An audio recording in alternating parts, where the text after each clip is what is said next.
Good afternoon students, this is Vikram Singh, director competition warriors. सबसे पहले students का धन्यवाद। स्टूडेंट्स हमारे चैनल को लाइक कर रहे हैं, सब्सक्राइब कर रहे हैं और हमारे अभी एक दिन पहले ही हमारा मैथ्स की फैकल्टी का वीडियो आया है और स्टूडेंट्स ने उस वीडियो को बहुत लाइक किया है और हमें एक विद इन 24 आवर्स 50 नए सब्सक्राइबर्स मिले हैं। इसके लिए स्टूडेंट्स का बहुत धन्यवाद।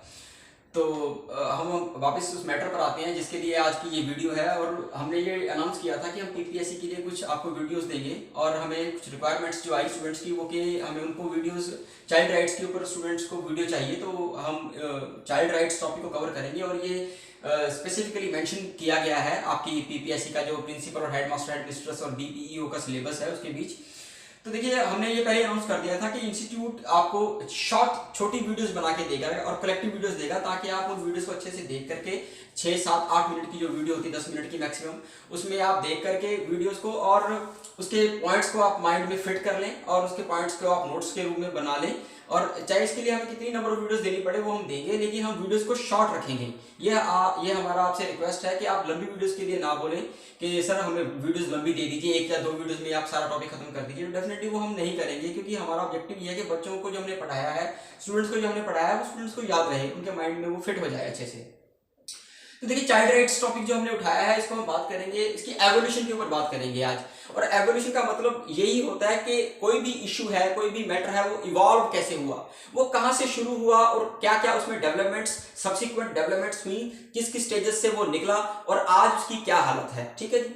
तो देखिए, चाइल्ड राइट्स के ऊपर हम बात करें तो कॉमन सेंस से हम अगर बात करें कि चाइल्ड राइट्स की जरूरत क्यों पड़ी। देखिए, हर देश में अलग डेफिनेशन हो सकती है चाइल्ड की। अगर हम भारत की बात करें या इंटरनेशनली बात करें तो भारत में जो बच्चा है, जो 14 साल से कम उम्र का इंसान है, चाहे वो लड़का है या लड़की, वो बच्चे की कैटेगरी में आता है। और इंटरनेशनली में बात करें तो ये 18 साल की एज होती है। तो अगर भारत की बात करें तो कोई भी जो इंसान 14 साल से कम की उम्र का है वो बच्चा है। और देखिए, ये जो बच्चा है 14 साल से कम उम्र का जो इंसान है, अगर हम कॉमन सेंस से बात करें तो वो बौद्धिक तौर पर, दिमागी तौर पर उतना सक्षम नहीं है, शारीरिक तौर पर उतना सक्षम नहीं है।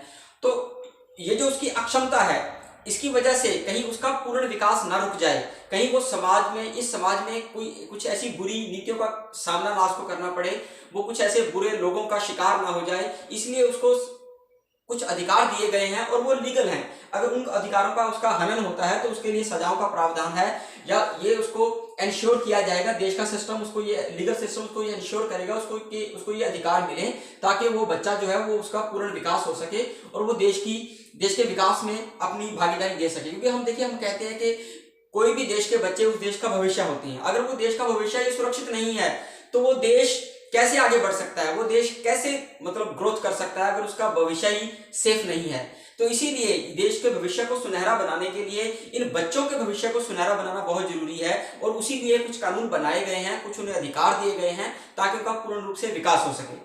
तो देखिए, दुनिया में जब चाइल्ड राइट्स के ऊपर बात होनी शुरू हुई तो मैं वो आपको बताऊं कि ये सबसे पहले यूरोप में ये बातें होनी शुरू हुई, यूरोप कॉन्टिनेंट में ये बातें होनी शुरू हुई। और उसमें भी फ्रांस देश ऐसा देश है जो सबसे पहले बच्चों के अधिकारों के ऊपर बात करने वाला देश बना। तो अगर आपको सवाल बन सकता है कि बच्चों के अधिकारों के ऊपर सबसे पहले बात करने वाला देश कौन बना, तो वो फ्रांस बना।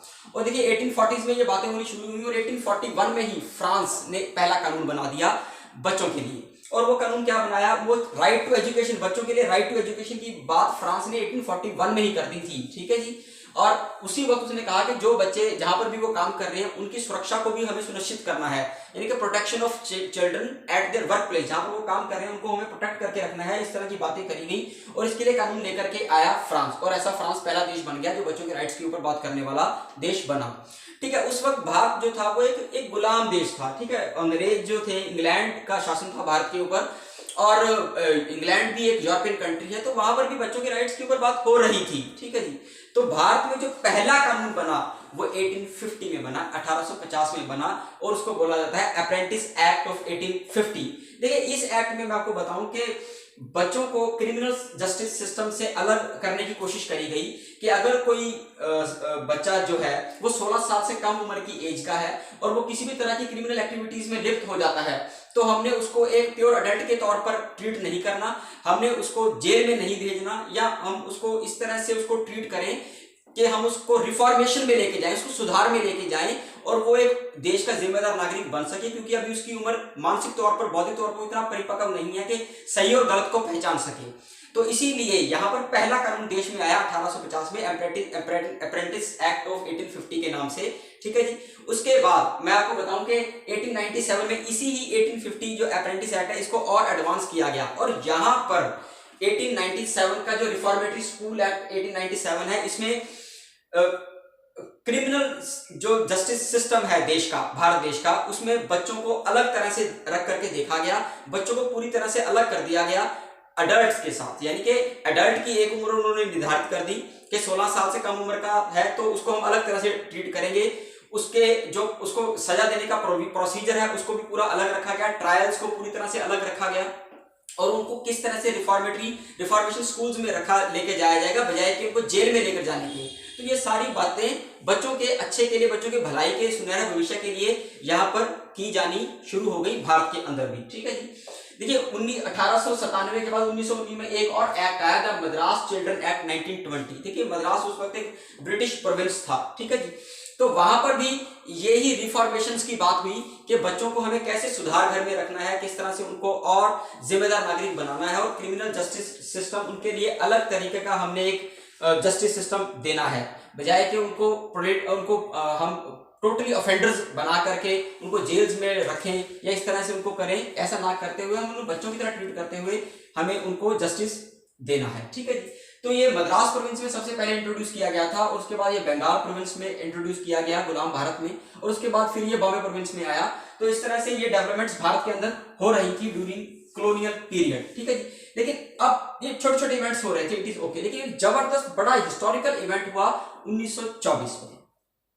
देखो 1924 समय काल वो काल था जब दुनिया जो थी पहले विश्व युद्ध से बाहर निकली, और पहला विश्व युद्ध 1914 से लेकर 1918 तक हुआ। 1919 तक होते होते कुछ एग्रीमेंट्स हो गए, और उसके बाद एक ऑर्गेनाइजेशन का जन्म हुआ जिसको बोला जाता है लीग ऑफ नेशंस। देखिए लीग ऑफ नेशंस में बहुत सारे देश आ गए, उसके मेंबर बन गए, और इसका ऑब्जेक्टिव जो ये था कि दुनिया में दूसरा विश्व युद्ध ना हो सके, और वो दुनिया में जो पीस को मेंटेन करना है उसके लिए सारे देश मिलकर के काम करेंगे। हालांकि वो एक अलग बात है कि लीग ऑफ नेशंस फेल हुआ, और उसके बाद यूनाइटेड नेशंस का जन्म हुआ दूसरे विश्व युद्ध के बाद। लेकिन लीग ऑफ नेशंस के वक्त जब ये बना, उस वक्त बच्चों के अधिकारों के ऊपर और बच्चों के भलाई के लिए काम करने वाली बहुत सारी ऑर्गेनाइजेशंस काम कर रही थी, जिसमें एक ऑर्गेनाइजेशन थी जो 1920 में खड़ी करी गई, एक फीमेल, एक लेडी के द्वारा खड़ी करी गई, यूके बेस्ड एक सोशल वर्कर थी, ठीक है जी। उनका नाम था एग्लेंटाइने जेब। ये बहुत इंपॉर्टेंट है, एग्लेंटाइने जेब नाम की एक लेडी थी, उनकी एक सिस्टर थी डोरोथी बक्सटन। डोरोथी बक्सटन का नाम इतना इंपॉर्टेंट नहीं है जितना एग्लेंटाइने जेब का नाम इंपॉर्टेंट है। इन्होंने एक ऑर्गेनाइजेशन खड़ी करी जिसका नाम था the international save the children union organization, ठीक है जी। 1920 में इस ऑर्गेनाइजेशन को खड़ा किया गया। इसने एक डॉक्यूमेंट तैयार किया, एक पेपर तैयार किया, जिसमें इसने बच्चों के अधिकारों के ऊपर बात करी कि बच्चों को किस तरह से मतलब हमें रखना है, बच्चों को भलाई के लिए किस तरह से क्या क्या बातें हमें चाहिए, कि वो बातें अगर बच्चों को नहीं मिलेगी तो बच्चों का होलिस्टिक पूर्ण उनका विकास नहीं हो पाएगा, और उन बातों का हमें ध्यान रखना है। और विश्व युद्ध के बाद ये बात हुई, क्योंकि ये बात कॉमन सेंस से हमें कह सकते हैं कि जब कोई भी तरह का युद्ध होता है, जंग होती है, तो उस वक्त जो सबसे ज्यादा अफेक्ट होते हैं वो औरतें और बच्चे होते हैं, ठीक है जी। तो इसीलिए ये ऑर्गेनाइजेशन इसके ऊपर काम कर रही थी, और 1924 में एक डॉक्यूमेंट ये लोग लेकर के आए जिसको बोला जाता है DRC, declaration on the rights of the child, ठीक है जी। यहाँ पर इस डॉक्यूमेंट को ड्राफ्ट करने में एग्लेंटाइने जेब का तो हाथ था ही, इसके अलावा एक और पॉलिश फिजिशियन था जिनका नाम बहुत इंपॉर्टेंट है और ये पेपर में पूछा गया है यूपीएससी में भी, और वो नाम था जोनास कॉकजाक, ठीक है जी। जोनास कॉकजाक ये नाम है, ये पोलैंड के रहने वाले फिजिशियन थे। इन्होंने भी इस DRC को ड्राफ्ट करने में, डॉक्यूमेंट को तैयार करने में इनका भी हाथ था। इन्होंने भी इसके ऊपर वर्क किया और 5 पॉइंट्स ये लेकर के आए उस DRC में। वो पॉइंट्स क्या वो हम बाद में देखेंगे, लेकिन आज हम उस क्रोनोलॉजी को डिस्कस करना है कि 1924 में एक फुल फ्लेज डॉक्यूमेंट आया, और इस डॉक्यूमेंट को अडॉप्ट किया किसने? लीग ऑफ नेशंस ने, जो कि आप यहां से ये मान सकते हैं कि ये एक ऐसा पहला डॉक्यूमेंट था जिसको इंटर गवर्नमेंट ऑर्गेनाइजेशंस ने अडॉप्ट किया, यानी कि बहुत सारे दुनिया के देशों ने इस डॉक्यूमेंट को अडॉप्ट किया, ठीक है। लेकिन अभी इसके लीगल स्टेटस के ऊपर हम बात नहीं करेंगे क्योंकि इसको लीगल स्टेटस अभी नहीं मिलेगा, लेकिन हाँ इसके ऊपर इसको इसको समर्थन मिलने लग गया था पूरी दुनिया का इस तरह के वर्क्स को, कि जो बच्चों की भलाई के लिए काम हो रहे थे। ठीक है जी।